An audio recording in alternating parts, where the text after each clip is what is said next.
Worship the Most High, exalt Him, give Him praise and glory.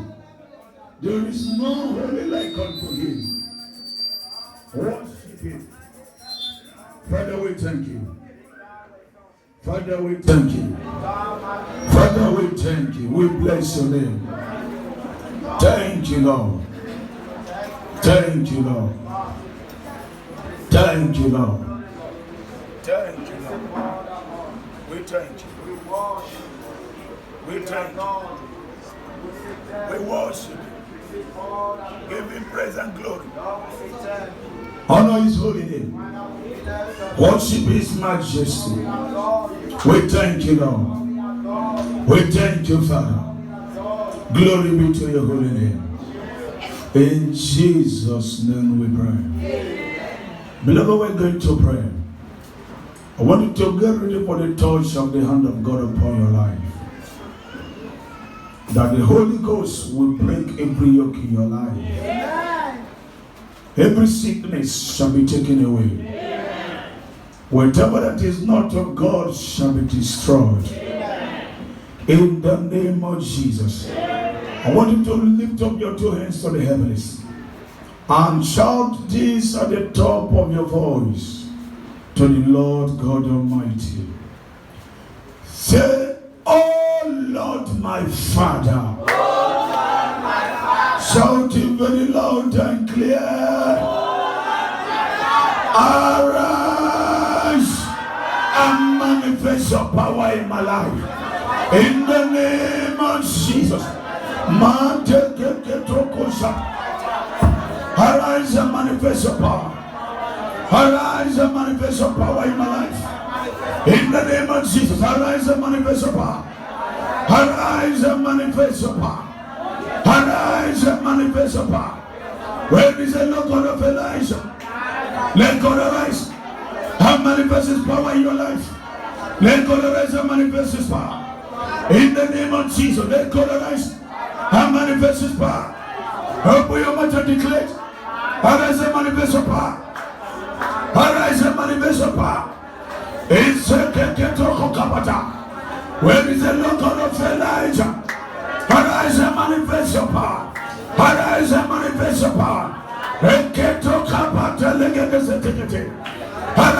manifest your power. Arise and manifest your power. In the name of Jesus. Arise and manifest your power. Arise and manifest your power. In the name of Jesus. Arise and manifest your power. Open your mouth and shout it.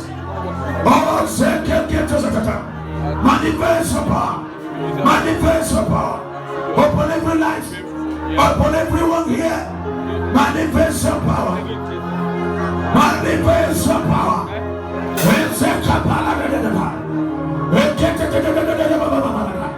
Open up your mouth unto the Most High.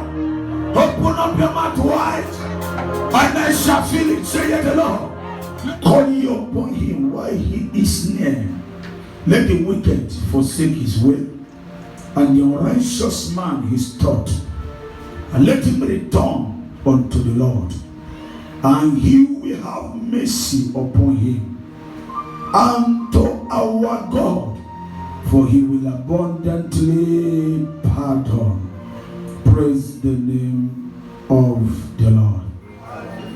Beloved, there are daily life benefits, and there are what we call eternal benefits for serving God according to His will. If there was no need to serve God according to His will, there wouldn't be need for God to call for any man to walk in His way.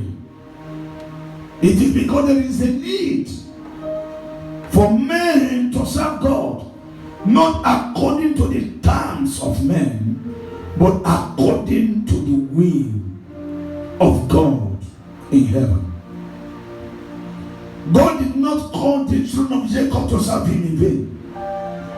For every call to serve Him, there is a purpose. And for every purpose, there is a benefit. So there is a benefit for for every divine service unto God. David served God. David followed God discreetly and diligently. There was he received the reward of righteousness, and he earned a name, a man after God's heart. He testified to God's blessings and God's goodness for working with God and serving God diligently all his lifetime. He had a testimony in Psalm 68 verse 19. He called on his neighbors and friends. He said, bless the Lord for me, who daily loaded us with benefit. Meaning there is a daily load of benefit for serving God according to heaven blueprint of service in our walk with God. There is a daily benefit, and every child of God is entitled to this benefit. Enoch walked with God, and he was not, for God took him. He had a track record, and the Lord took him to the holy hill of Zion to walk and to live with angelic hosts at the street of gold. That was eternal reward. There is a daily reward, and there is eternal reward. Righteousness is non-negotiable in every man walk with God. Everyone who is called to serve God must place righteousness ahead of the journey. Without which you may not be able to make it to the end. You must desire to be holy. You must desire to be righteous. You must desire to be like him. You must desire to live a life that is pleasing unto him. There must first be a desire, then the strength to accomplish desire will rest upon your life. But a man must desire, I want to serve God diligently with total submission to his command, and then the hand of the Lord will rest upon your life. Righteousness is faithfulness to your God. Righteousness is reliability in your walk with God. The question now is, can God rely on you? Can God rely on you? Our Christian journey is a practical act. And when it becomes an act, it's an action. And the Bible says, by him, actions are way.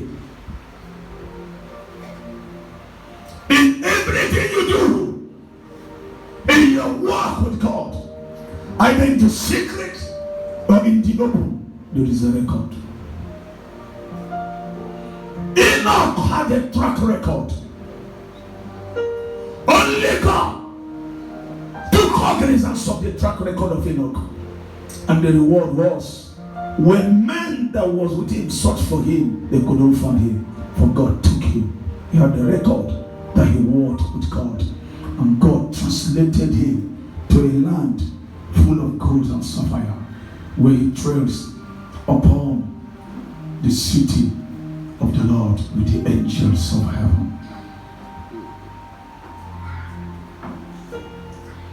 Beloved, we don't only have hope on this earth. Our hope transcends this earthly realm.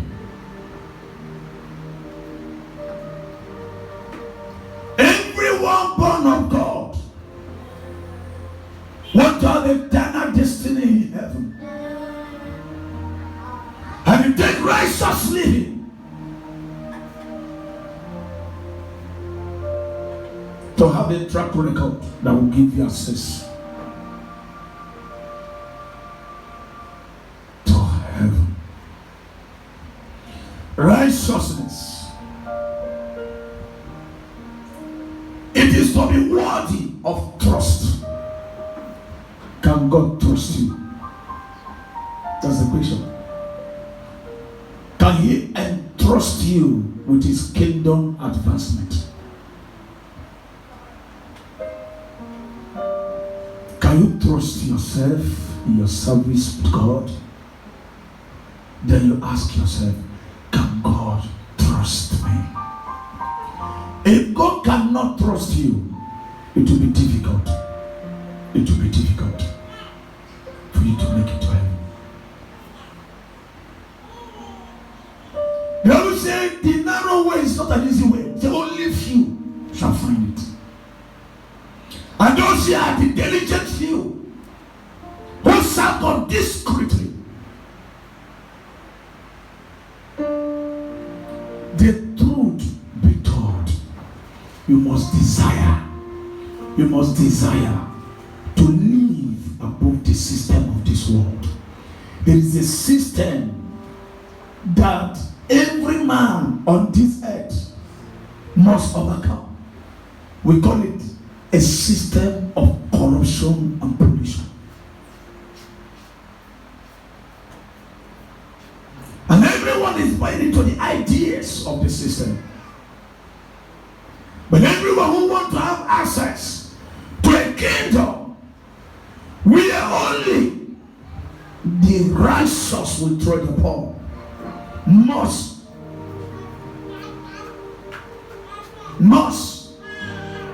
surrender totally their life to our Lord Jesus Christ. What is righteousness? Righteousness is loyalty to God. Loyalty to God. Your loyalty to God is proven by your loyalty to your leader. If you are not loyal to your leader, you can't be loyal to God. That is the truth. And God demands total loyalty to His command.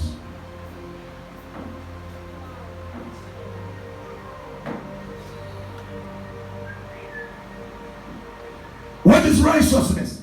It is conformity of life to a divine law. When your life conforms to a divine law. And most of the time we say, we are not under law. Amen. We are under grace. How do we conform to a divine law?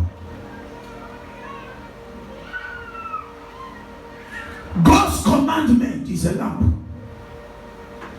And the law of God is a light. And reproof of instruction at the way of life, which is the place of grace. It's a voice of grace that instructs. It's a voice of grace that guides. It's a voice of grace that empowers for victory and to walk and to keep the command and the law of God. So righteousness is honesty and uprightness. Honesty and uprightness. These are the main rudiments of Christian living. Sometimes we find it difficult to teach it. And these are the rudiments that give you access to God's inheritance. Upright in heart. Honest in your walk with men. Honest in your dealing with your fellow men. Psalm 84:11. For the Lord God is a sun and a shield. For the Lord God is a sun and a shield. The Lord will give grace and glory. He said, no good thing will He withhold from them that walk uprightly. Uprightness.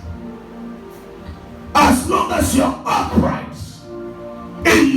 walk with God, God can never withdraw good things from you. God can never deny you access to the door that leads to abundance. To be righteous is to be holy. It is a state of being right with God. So the essence of submission to the government of divinity is for transformation, is for confirmation to the lifestyle of Zion. There is a lifestyle that is approved in Zion. Because the Bible says, Zion, the perfection of beauty out of which the Lord has shined. One thing I want you to know is this. No matter what you think, it is not easy to live righteous. It is easy. If it wouldn't be easy, God wouldn't have approved it. Amen. If it wouldn't be easy, Jesus Christ wouldn't have been crucified. He came to give you what it takes to keep the law, not to be enslaved by the law. Before he came, we were enslaved by the law. But when he came, we were free from the enslavement of the law by offering us grace to keep the law. To keep the law. So in Zion, men live according to the law of God, not according to the dictate of men, not according to what men think that it should be, but what God has written and documented in Zion. God does not change his standard to please anyone. The standard that will stand for you here will stand for a man in US. At the last day, a lot of people will be disappointed, knowing that God's standard is God's standard. For the foundation of the law standeth sure. Standeth sure. It does not shake. And it can be, if you like, a man can wake up and decide to remove some part of the Bible. A man can wake up and come up with his or her personal doctrine. But the word of God standeth sure. Having this seal, the Lord knowing them that are his, said, let everyone that nameth the name of the Lord depart from iniquity. He says, in a great house, there are many vessels. Then it is your choice to decide the vessels you want to be. And it is righteousness that determines the vessels you will be. So there are vessels of gold, there are vessels of silver, there are empty vessels, and there are vessels of wood. He says, some unto honor, but some unto dishonor. If a man therefore purges himself from this, he shall be a vessel unto honor, prepare and meet for the master's use, and for every good work. Every good work. What determines the level of vessels will become? Righteousness.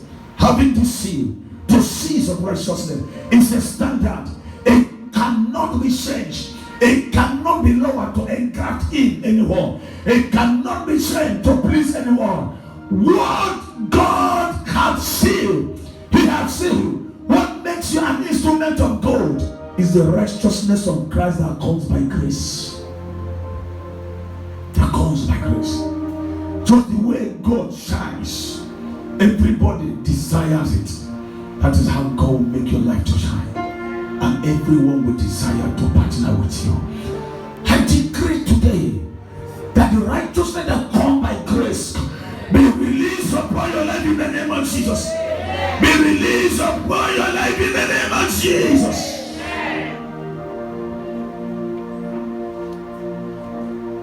Beloved, in God's kingdom, we are guided by law. Amen.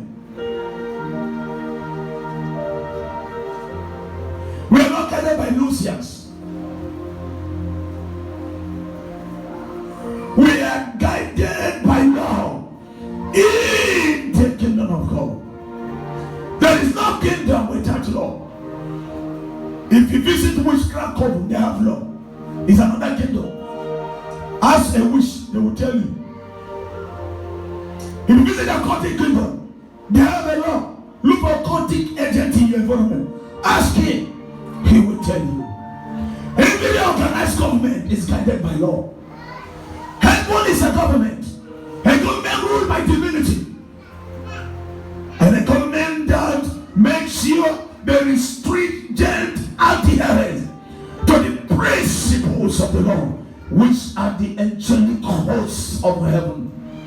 They help everyone to victory for a life of triumph. So in this kingdom, we are guided by law, not the law of man, but the law of God. Even though we are guided by law, we are not under the law. Amen. Then you will ask, how can we be guided by law and not under the law? We are guided by law, not under the law. We are under grace. Grace only empowers us to keep the law. Before you were not able to keep the law. And when you fall by the law, the judgment of the law comes upon your life. What grace does, it gives you grace. It gives you willpower. It gives you what it takes to walk by the law and not fall by the law. It gives you the grace not to be judged, not condemned by the law. By having the knowledge of the importance of grace and yielding to the law of grace, for grace to have its course in your life. Jesus said, I am not come to destroy the law, but to fulfill the law. It is not come because if the law is destroyed, man will become man in humanity to man. The law is to guide the living and the life of men. So the law, so Jesus is the grace that helps us to fulfill the law. And when you have him in you, you begin to hate unrighteousness, begin to hate sins, you begin to love uprightness and honesty. You want to do things according to the nature of God. Why? Because he has come to take his place in you. And the nature of God will automatically be rubbed on you. Naturally, you will find yourself hating what you used to like. Praise the name of the living God. This is what grace does. He didn't come to destroy the law, but to fulfill the law. How will he do it? By giving you the grace to make sure you keep the law that guides your life. So the law says, thou shalt not steal. Amen. That is the law. The law says, thou shalt not commit adultery. That is the law. The law says, thou shalt not bear false witness. That is the law. But so then you discover that by your own strength, you see yourself stealing. You see yourself bearing false witness. You see yourself indulging in adultery. But when you anchor to Jesus, the grace comes upon your life. The grace will say to you, yield to me, I will help you. I am your helper. You can't do it alone. Grace said, submit to me. I am your strength. Who is that grace? Jesus is that grace. He's the righteousness of every man, if any man comes to him. He empowers you. He gives you strength. You discover you used to steal before, but now you don't steal again. You discover you used to be wayward before, but now you don't live a wayward life anymore. Why? There is another spirit of grace that will be released upon your life. You hate unrighteousness. You love righteousness. Before, you are ashamed to carry the Bible. Now you boldly go out with your Bible. Because there is another spirit of grace that is operating in your life. I'm praying for you that the spirit of grace, the power of grace, let it be released upon your life. Let it be released upon your life. In the name of Jesus. When I ask you to sacrifice a vision, will you do it? Because you don't have a heart to do it. You don't have the power to do it. You don't have what it takes to do it. When I tell a content master to was a virgin on daily basis, he will do it within a seconds.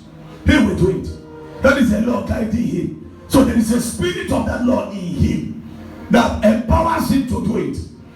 But there is a law that guides a child of God in the kingdom, in the city of Zion. There is a spirit of that law. There is a spirit of grace. And when the Lord say, thou shalt not lie, you will lie because there is a spirit that is this lie that lives in you. That is the spirit of truth. The other is the way, the truth, and the life. So it can't be in you, and you continue to live a life full of lies, a lie sacrifice, because that is not the spirit of the law of Zion. That is not the spirit of grace. If you go somewhere now, they said sacrifice 2 cow. He said this is not obtainable in our kingdom. What do I sacrifice cows for? Tell a Gothic man he will do it within an hour, and he will be ready to do it and do it and do it and continue to do it. Why? It is the spirit of the law operating in their own kingdom. So in this kingdom there is a spirit. If that spirit is not upon you, you find it difficult to maintain a consistent Christian living. So today, that spirit of grace will rest upon your life. I said that spirit of grace will rest upon your life. That spirit of grace will rest upon your life. That spirit of grace will rest upon your life. In the name of Jesus. Beloved, righteousness brings supernatural promotions. It preserves both life and material blessings. Righteousness is a life that is pleasing unto God. It's a life that is pleasing unto God your Father. And the Bible says that righteousness is a life unto them that found it and held to their flesh. Amen. Amen. He said, if you found righteousness, it will be a life unto you and a held unto your flesh. To your flesh. If you want struggling to end, the first thing to go for is righteousness. Shake your life if you are still in defeat.